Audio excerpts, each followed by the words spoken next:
You ask Tiger to solve. This deals with linear equations with one unknown. The final result is w equals 3. Let's solve it step by step. Group all constants on the right side of the equation. Add 6 to both sides. Simplify the arithmetic.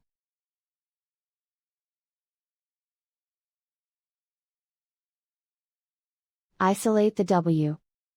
Divide both sides by 3. Simplify the fraction. Find the greatest common factor of the numerator and denominator. Factor out and cancel the greatest common factor. And so the final result is w equals 3.